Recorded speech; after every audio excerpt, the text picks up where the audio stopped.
Okay, Melissa and Claudes, I've decided to do something different today because of the times that we're in, and so what I'm going to do is this is going to be a long shiur, which you'll have to split up into maybe 10 or 15-minute sections.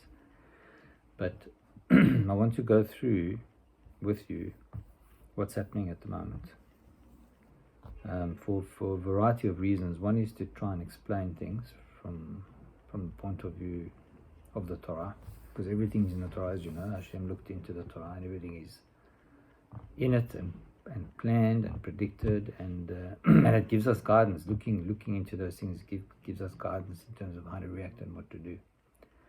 Also, it also helps calm us down and not feel so nervous and fearful of the future, because there are some answers. Obviously, it helps us work on our emunah, and then. So those are some of the main reasons. But the last reason is that, I've just seen that Sean Ben Miriam Ben Arush just passed away, and hopefully the shiur will help for the elevation of his neshama. Baruch Dayan Amet. So what I'm going to talk about is what's happening now and related to current events, and I'm going to be using this book here, called The Ishmaelite Exile, which was written in 2006 by Rabbi Yechiel Weizmann, and today is still absolutely relevant and pertinent, and in fact more so than when it was written. And I'm going to go through it, obviously in a summarized fashion, and as I said, it helps explain things, and it helps point towards a solution. So I'm just going to go straight away, okay? So, so he starts off with an introduction by saying, but he talks about raising the curtain on the future. So he says, today in this world, we can predict very few things. We can predict the weather within a day or two. There are 10-day weather predictions now, but they're not always accurate. So weather forecasting is something where you can do some predictions, but in every other area, very, very difficult. So all phenomena governed by natural law, very difficult to make any kind of future prediction. But by contemplating the Torah very carefully, and obviously in the Torah there's an element of future telling, the prophecies of the prophets, also the words of our sages, we can basically, our abilities to foretell the future do increase. There is an amazing insight which we can gain, which can help us somehow explain what's going on now, and to a certain extent predict the future. Because as we know, all events in history are in the Torah, and also there's the principle that the events of our forefathers are guidelines for the events of the future. And obviously there's the other reason that everything is revealed in the Torah is this, the whole issue of the concept of reward and punishment. So because as part of our part of Judaism, that Judaism assures man that compensation for his conduct, not only in the next world but also in this world. Okay.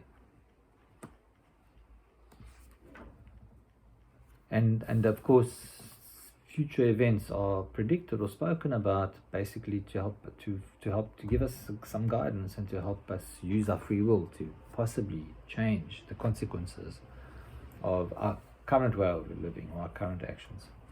Okay. So that's by way of introduction. There's another small part to the introduction that basically says that death is basically a sort of an ultimate form of teshuvah. It's an ultimate form of cleansing. I'm not going to go into too much detail of that because it's okay. And so that's basically the introduction. Okay, so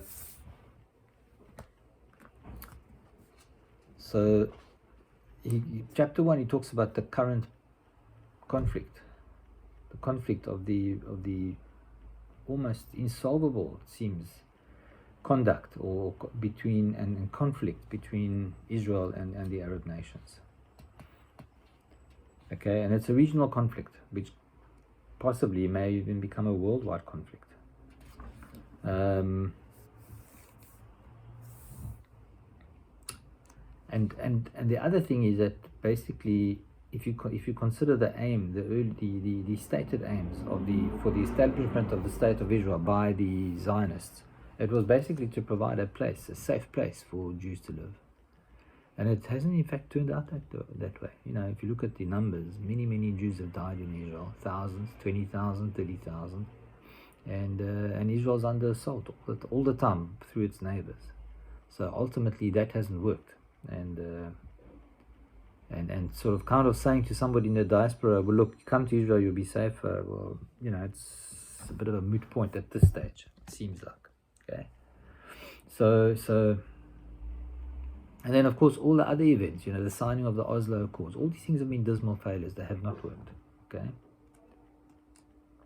And also, we've got to understand that we're not dealing just with a few extremists. We're dealing literally with more than 1 billion people, and the majority of which are opposed to the existence of the State of Israel. So really what's hard about where we are now is it doesn't seem to be a solution. It seems to be hopeless, because how do you negotiate, or how do you make peace with somebody that doesn't even acknowledge your right to what you're negotiating for? They're just not interested. So so we've got to try and understand it and try and see whether there's a solution. Okay. So, and of course, being the kind of people that we are, with our history and how we are, what do? We turn to the Torah, we turn to Hashem. Okay, so that's what we do. So chapter 2 is about that. So chapter 2, now we're going into what's called the Ishmaelite exile. And it's actually spoken about. Where is it spoken about? In the Zohar.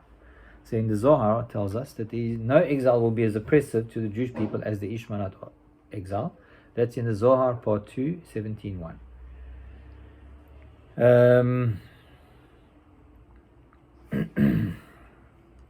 So basically, it comes from from the episode of Bilam and Balak.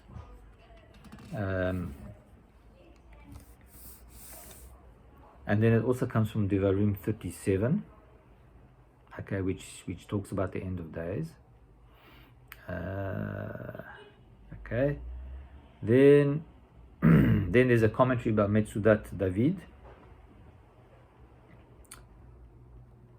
Which is where he writes, then there will come upon Israel a time of distress, the likes of which they will never have experienced until that time. The small horn, which represents the kingdom of Ishmael, will cause them great distress. Okay, so obviously this is a unique situation.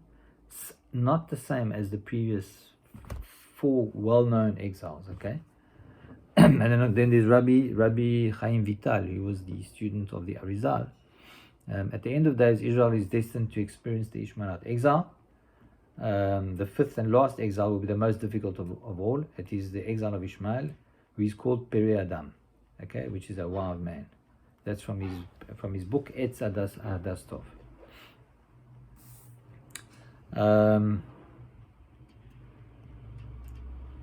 So okay, so that's basically where it's foretold. So there are various parts of where it's foretold, but it comes mostly from the Zohar. Then we go on to chapter 3, which is about the severity of the Ishmaelite exile. Okay, so it says here, now here we're going to the Gemara.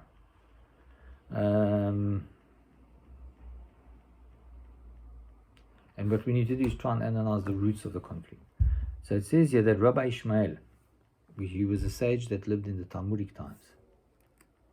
And he basically spoke about, now remember, in the Talmudic times, it was before Islam.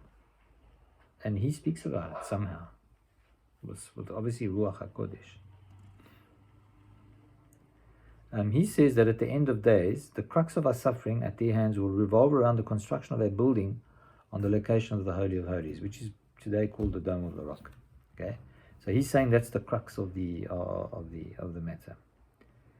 And then he says that there are 15 things that the Ishmaelites will do at the end of days. Okay, and I've seen that myself in the book. It's a midrashic book called Pirkei de Rabbi Eliezer. Okay, so what? So then, if you look at it from the point of view of the Quran, it basically says that in the Quran, land that has an Islamic heritage will always remain Islamic. So they are saying that this is their land. Okay. So the Palestinians therefore claim Israel as Islamic land. You see, somebody like myself, who's basically has been a Zionist his whole life. It's easy to dismiss the claim and say no, they don't have a claim because we have the Torah, and the Torah says that the land is ours. But they have a tradition from the Quran which says that any land which belongs to them stays with them all the time. It cannot be given over to anybody else. It's their land. They have a claim for it. So, so the Ishmaelites have lived in it for a long time, and it's true they have. They've basically lived in it since about the 7th century, right up until today. Okay, and it's theirs because they didn't conquer it from anybody. When they conquered that land, it was in the 7th century, end of the 7th century. It wasn't really. It was part of what was left of the Roman Empire, which was crumbling. So there wasn't really any owner, which, by the way, we'll talk about because that's important to know that. Okay. And so what they're saying is that in fact the Jews that have come back have basically taken the land or colonized the land, and they've taken Muslim land, and therefore they feel that they have an obligation to deal with it. And how is they going to deal with it? Well, they're going to wipe the Jews out. This is what it says here. They have to wipe them out and drive them out of the Holy Land, of that holy Muslim land. So therefore, we need to understand that murdering Jews, whether we like to hear it or not, is actually a religious. It's a religious obligation, and it's more meaningful than diplomacy and political achievements. Okay, so, and we know this again from experience. When a suicide bomber explodes. Remember, this was in 2006, when there was still a lot of suicide bombers doing a lot of damage in Israel.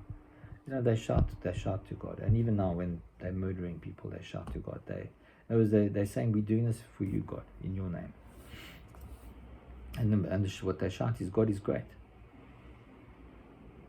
And what they're saying is, "I'm not doing this for me. I'm doing this for you, and I'm doing it for you." He wants the obliteration of the Jews that are sinful Jews, because again in the Quran we refer to as people who are sinful. And of course, we now know from many surveys that the majority of the Arab population supports the struggle to rid the land of the Jewish people. So therefore, killing sinners is very important in Islam, and it's one of the highest religious obligations. We have to understand that. We're talking about this is now a religious obligation. And therefore, the whole world is terrified of it, because how do you fight fanaticism? And a religious belief which comes from, it's very, very hard. That's why the secular world and the Western world is petrified of this. So this is why this exile is going to be the worst, because it's not that our suffering is going to be, let's say, more than the Shoah, more than the end of the exile from Edom. No.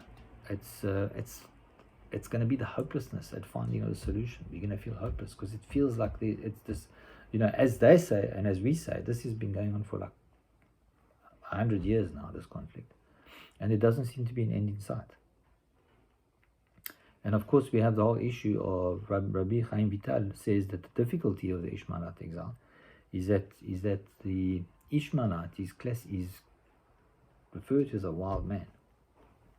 And we have to see what that means according to the Torah.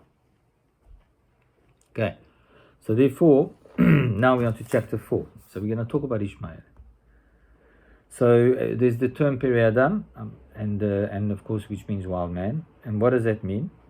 So what he's saying is that it's related to the, so Peri Adam is related to the word earth, Adama.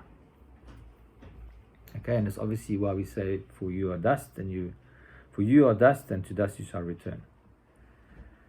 So the word Adam, or man, is basically what makes humanity. Humanity is referred to as Adam, and it's common to all mankind. There's also another word which is used to describe man, which is Tselem Elokim, the image of God. Okay, and this was used obviously when man was created with Adam. So you have a bit of a contradiction, because you have Tselem Elokim, which is in the image of God, and then you have Adam, which is basically earth, which is related to earth. So one is very, very physical, and the other one's metaphysical.